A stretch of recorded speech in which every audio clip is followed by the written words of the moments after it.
नमस्कार मित्रांनो, मी राजन पुण्यात राहतो.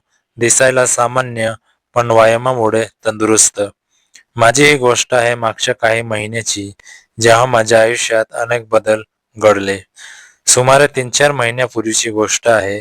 मी पुण्यातील एका चांगल्या सोसायटीत राहायचो. माझं घर होतं एक छोटंसं 1 बेडरूमचं फ्लॅट. माझ्या शेजारी एक नवीन जोडपं आलं होतं, समीर आणि दिव्या. समीर एका प्रसिद्ध कंपनीत मॅनेजर होता. दिव्या होती सुंदर, गोरी, शिकलेली, पण लग्नानंतर घरकामात रमलेली. समीरचं काम असं होतं की त्याला सकाळी लवकर जावं लागायचं आणि संध्याकाळी उशिरा घरी यावं लागायचं. त्यामुळे दिव्या बहुतेक वेळ एकटीच असायची. मी बहुतेक वेळा घरीच असायचो, कारण माझं काम ऑनलाईन होतं. त्यामुळे आमची भेट वेगवेगळ्या वेळी होत असे. पहिल्या काही दिवसात आम्ही फक्त नमस्कार, प्रणाम करायचो. पण एके दिवशी मी पार्किंगमध्ये गाडी धुत होतो, तेव्हा समीर आला. त्याने मला ओळख दिली. तो फार सरळ आणि मित्रत्वाचा माणूस होता. त्यांच्याशी बोलताना मला वाटलं, खरोखर चांगला माणूस आहे. त्याने मला घरी येण्यास आमंत्रणही दिलं. राजन, आम्ही नवीन आहोत इथे. तुम्ही एके दिवशी संध्याकाळी या, चहा नाश्ता करू, समीर म्हणाला. मी होकार दिला. 2-3 दिवसांनी मी समीरच्या घरी गेलो. दार उघडलं तर समीर होता. त्याने मला आता बोलावलं. घर सजवलं होतं. छान फोटो, फुलं आणि एक सुंदर लिव्हिंग रूम. थोड्याच वेळात दिव्या आली. तिने साधी पण आकर्षक अशी लाल साडी नेसली होती. तिचे केस लांब होते, खांद्यावर पडलेले. तिने हलका मेकअप केला होता. तिचा आवाज गोड होता. ती शिकलेली होती, पण तिचं बोलणं साधं होतं. राजन, चहा घ्याल का? दिव्याने विचारलं. हो, गरम चहा आवडतो, मी म्हणालो.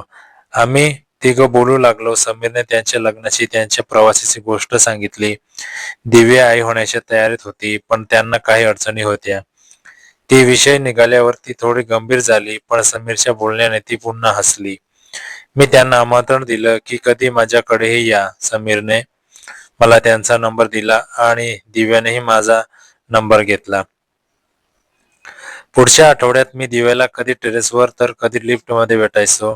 ती नेहमी हसतमुख दिसायची, पण तिच्या डोळ्यात कधी कधी दुःख दिसायचं. एकदा मी धाडस करून विचारलं, दिव्या, तू ठीक आहेस का? काही अडचण आहे का? ती थोडी गप्प बसली. मग म्हणाली, नाही, काही नाही, फक्त नवीन ठिकाणी सवय होत नाही. समीर दिवसभर ऑफिसमध्ये असतो, मी एकटी असते. तुला वाटत असेल तर काम किंवा छंद हवा.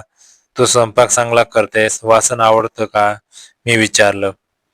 हो, वाचन आवडतं, पण एकटी बसल्यावर वाचावं तरी काय? ती म्हणाली.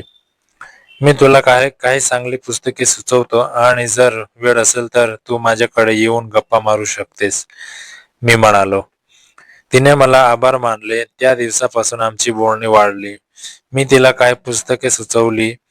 ती वाचायला आणि मग आम्ही त्या पुस्तकावर चर्चा करायचो. एक दिवस समीरची शिफ्ट बदलली. त्याला आता उशिरा कामावर जायचं होतं. तो रात्री 10 वाजता जायचा आणि पहाटे 6 वाजता यायचा. यामुळे दिव्या आणखी एकटी पडली, कारण दिवसभर ती एकटीच होती, रात्रीही एकटी. यांच्या तिच्यावर मानसिक परिणाम होऊ लागला. ती एकटी पडल्यावर तिला माझी आठवण येऊ लागली. मी तिला मेसेज करायचो, कॉल करायचो, आम्ही बोलायचो. एके दिवशी दिव्याने फोनवर मला सांगितलं, राजन, मी खूप एकटी वाटते. समीरला वेळ नाही. कधी कधी वाटतं आपण सगळे जण बरोबर योग्य नाही. दिव्या, प्रत्येकाला असे क्षण येतात, पण तू मजबूत आहेस. तू स्वतःसाठी वेळ काढ. एखादी कला, वाचन किंवा काहीतरी नवीन शिक, मी म्हणालो. पण मला तुझी गरज आहे. तू माझ्याशी बोलतोस, मला बरं वाटतं, ती म्हणाली. आपण मित्र आहोत दिव्या, मी नेहमी तुझ्यासाठी आहे, मी म्हणालो. एक संध्याकाळी मी टेरेसवर व्यायाम करत होतो. दिव्या कपडे वाळत घालायला आली. तिने साधा सलवार कमीज घातला होता. ती छान दिसत होती. आम्ही बोलू लागलो. राजन, तुला माहिती आहे का, मी आज खूप दिवसांनी बाहेर पडले. समीर सोबत फिरायला जायचं नसतं. मला आता वाटतं आपण फिरायला जावं कुठेतरी. नक्की शनिवारी, जर समीर घरी असेल तर आपण तिघही कुठेतरी जाऊया, मी म्हणालो. नाही, फक्त आपण दोघं. तुला हरकत नाही ना? तिने विचारलं. मी थोडा गोंधळलो, पण तिच्या डोळ्यातील आत्मीयता पाहून मला आपण नकार देता आला नाही. ठीक आहे, आपण ठरल्याप्रमाणे फक्त संध्याकाळी 1 तास, मी म्हणालो. तिने खुश होऊन होकार दिला. शनिवारी दुपारी दिव्या मला भेटायला आली. आम्ही जवळच्या एका उद्यानात गेलो. तिथे निसर्ग होता, चालण्याचा मार्ग होता. आम्ही बराच वेळ चाललो. दिव्याने तिच्या आयुष्याची गोष्ट सांगितली. तिच्या बालपणापासून तिचं शिक्षण, तिचं लग्न, सगळं काही. मला वाटतं प्रत्येक माणसाला स्वतःला शोधायला वेळ हवा. मी लग्नानंतर हळवले. आता हळूहळू मला वाटतं मी बदलते, ती म्हणाली. खूप चांगलं, आपण बदलतो, आपण वाढतो, हेच महत्वाचं, मी म्हणालो. राजन, मला तुझा आधार हवा. तू माझा मित्र आहेस, पण मला आणखी काही हवं, ती म्हणाली. दिव्य, प्रत्येक गोष्टीला वेळ असतो. आपण प्रथम मित्र झालो, तेच महत्वाचं, मी सांगितलं. ती समजली, पण त्या क्षणापासून आमच्यात काहीतरी बदललं. समीर आणि दिव्या यांच्यात हळूहळू दुरावा निर्माण झाला. समीरला कामात इतका गुंतलेला असे की दिव्या त्यांच्याशी मनमोकळ्या बोलू शकत नसे. दिव्याने त्याला वेळ देण्याची विनंती केली, पण समीरला व्यायामाचा ताण होता. तो बहुधा तिच्या भावना न समजता उत्तर द्यायचा, दिव्या, हे सगळं आपण सांभाळू, आता काम खूप आहे. अशा वेळी दिव्या माझ्याकडे यायची. मी तिला ऐकायचो, तिचा समस्या सोडवायचो. कधी तिला पुस्तकाची शिफारस करायचो, तर कधी एखादी सिनेमाची गोष्ट सांगायचो. मी तिला स्वयंपाकाचे नवीन प्रयोग करायला सांगितले. तिने ते केले आणि आत्मविश्वास वाढला. राजन, तुझ्यामुळे मी बदलले. मला आता वाटतं की काहीतरी करू शकते, दिव्या म्हणाली. तू नेहमीच करू शकतोस दिव्या, तुला फक्त मदतीची गरज होती, मी म्हणालो. रात्रीची वेळ होती. मी बाल्कनीत कॉफी पित होतो. शेजारच्या बाल्कनीत पाण्याचा आवाज आला. मी डोकावलं तर दिव्या आंघोळ करत होती. तिचा चेहरा ओला होता, केस विखुरलेले. ती स्वतःशी बोलत होती. राजन, राजन. मला आश्चर्य वाटलं, तिने माझं नाव का घेतलं. मी हळूच शेजारच्या बाल्कनीतून गेलो. तिच्या बाथरूमची खिडकी अर्धी उघडी होती. ती आता माझ्याकडे पाहत होती. राजन, ये, ती म्हणाली. मी आत गेलो. तिने टॉवेल गुंडाळला होता. ती माझ्याजवळ आली. मला तुझी गरज आहे राजन, फक्त मित्र म्हणून नाही, ती म्हणाली. मी स्तब्ध झालो. तिच्या डोळ्यात भावना होत्या. दिव्या, आपण चुकीचं काही करत नाही ना, मी विचारलं. मला वाटतं प्रत्येकाला त्यांचं सत्य शोधायचं असतं. आपण सत्य शोधूया, ती म्हणाली. त्या क्षणी मला अनेक गोष्टी जाणवल्या. दिव्याकडे मी कुटुंबासारखं पाहत होतो. तिची गरज मला समजली. मी तिच्याजवळ गेलो. तिने माझा हात धरला. राजन, मला काही हरकत नाही, फक्त मला वाटतं आपण एकमेकांच्या जवळ आहोत. हे खोटं नाही, ती म्हणाली. मी तिच्या डोळ्यात पाहिलं. तिच्यात प्रामाणिकपणा होता. ठीक आहे, पण आपण हे गुप्त ठेवू. समीरला दुखवायचं नाही, मी म्हणालो. तिने होकार दिला. त्या रात्री आम्ही बराच वेळ बोललो. तिने तिच्या भावना मोकळेपणाने व्यक्त केल्या. मी तिचं ऐकलं. मी तिला माझ्या आयुष्याबद्दल सांगितलं. आम्ही एकमेकांना आधार दिला. त्यानंतरच्या काही दिवसात आम्ही एकत्र वेळ घालवायला, कधी कधी तिच्या घरी तर कधी माझ्या घरी. आम्ही एकत्र पुस्तकं वाचली, सिनेमे बघितले, कधी टेरेसवर जाऊन निसर्गाचा आनंद घेतला. आम्ही एकमेकांना समजून घेतलं. एक दिवस दिव्या म्हणाली, राजन, तू मला खूप काही शिकवलंस. आता मी समीरशी चांगल्या पद्धतीने बोलू शकते. तुला आत्मविश्वास आहे, तू हे करू शकतेस, मी म्हणालो. दिव्याने समीरशी बोलायला सुरुवात केली. सुरुवातीला समीरला बरं वाटलं. त्याला वाटलं दिव्या आता आनंदी आहे. पण त्याला हे माहित नव्हतं की दिव्याच्या या आनंदाचं कारण मी होतो. एक दिवस समीरने माझ्याशी थेट विचारलं, राजन, दिव्या आता खूप बदलली आहे. तिला तू काय सांगतोस? मी गोंधळलो, पण सत्य सांगितलं. समीर, आम्ही मित्र आहोत. दिव्याला एकटेपणा येत होता. मी तिला फक्त मार्गदर्शन केलं. पण मला वाटतं आपण सगळ्यांनी एकत्र वेळ घालवला पाहिजे. समीर म्हणाला, हो नक्कीच, मी सज्ज आहे, मी म्हणालो. समीरने सुचवलं, या शनिवारी आपण तिघं जेवण करू आणि पुढच्या सहलीला आपण सगळे जाऊ. मी होकार दिला. शनिवारी आम्ही तिघं जेवणासाठी बसलो. समीरने स्वतः काही पदार्थ बनवले होते. दिव्यानेही काहीतरी बनवले होते. आम्ही बोलत होतो, हसत होतो. समीरला माझ्यावर विश्वास होता. राजन, तू खूप चांगला माणूस आहे. मी तुझा आभारी आहे, कारण तू दिव्याची काळजी घेतलीस, समीर म्हणाला. समीर, दिव्या खूप चांगली आहे, फक्त तिला वेळ हवा होता, मी म्हणालो. दिव्याने माझ्याकडे पाहिलं. तिच्या डोळ्यात माझ्याबद्दल आभार होते. त्या दिवसानंतर आम्ही तिघं अनेक वेळा भेटलो. आम्ही फिरायला गेलो, सिनेमे बघितले. आता आमच्यात काही लपलेलं नव्हतं.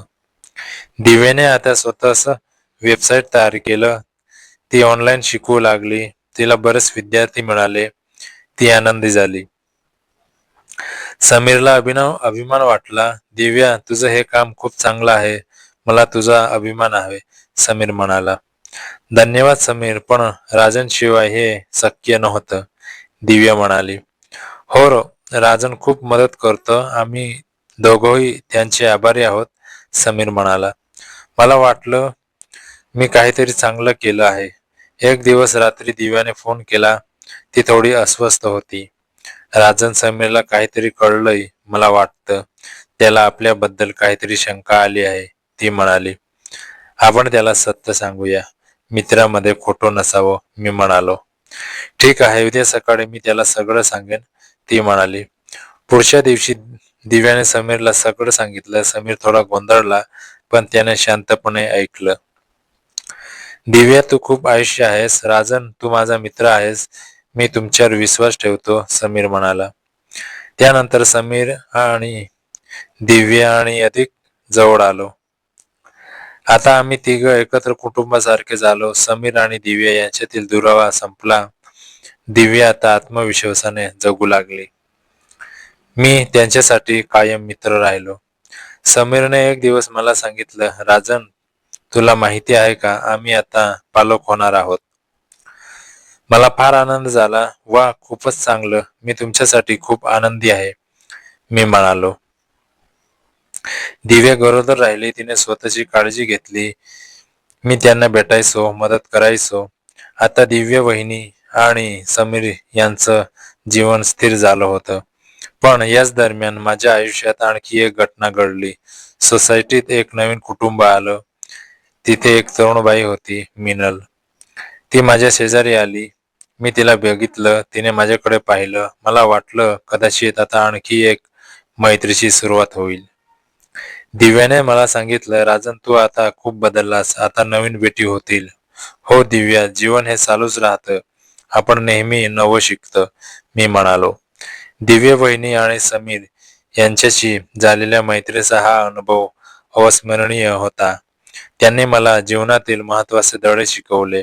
विश्वास, प्रामाणिकपणा आणि नात्यांची ताकद. आता मिनलशी संपर्क वाढत आहे. ती सुद्धा माझ्याशी बोलू लागली आहे. कदाचित पुढचा प्रवास तिच्याशी जोडला जाईल.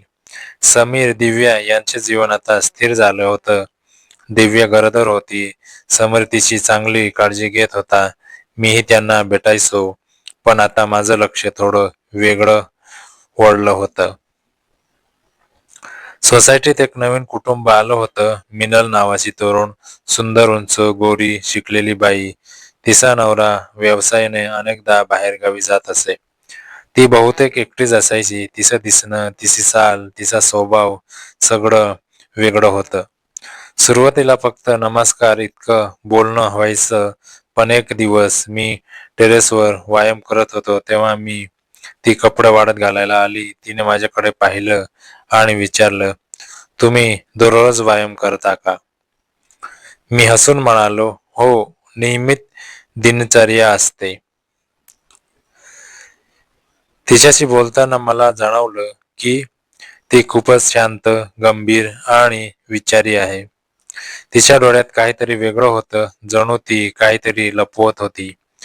तिच्या नवऱ्या बरोबरचं नातं सामान्य वाटत नव्हतं. हळूहळू आमची भेट वाढली. मी तिला पुस्तकं सुचवली, तिने वाचली. आम्ही चहावर बोलू लागलो. मला तिच्या आवडी-निवडी समजू लागल्या. तिला सांगितलं तिला संगीत, कला, प्रवास सगळं आवडतं, पण ती कधी आपल्या आयुष्याबद्दल जास्त बोलत नसे. एके दिवशी तिने अचानक विचारलं, राजन, कोणी तुमच्यावर विश्वास ठेवल्याचं कधी वाटलंय?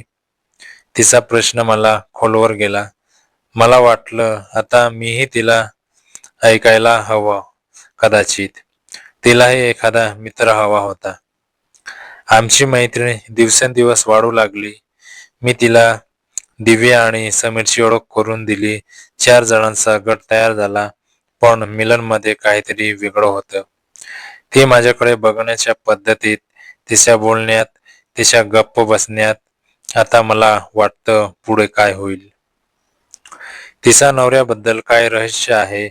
मी तिला किती जवळ जाऊ शकतो? हे सर्व पुढच्या भागात सांगेन. मित्रांनो, कथा कशी वाटली ते कमेंटमध्ये नक्की सांगा. व्हिडिओ आवडला असेल तर लाईक करा, शेअर करा आणि अशाच भन्नाट रोमांचक कथा पाहण्यासाठी चॅनलला सबस्क्राईब करायला विसरू नका. तुमचा एक लाईक आणि सबस्क्राईब आम्हाला अजून छान आणि इंटरेस्टिंग भाग घेऊन यायला खूप मोटिवेशन देतो.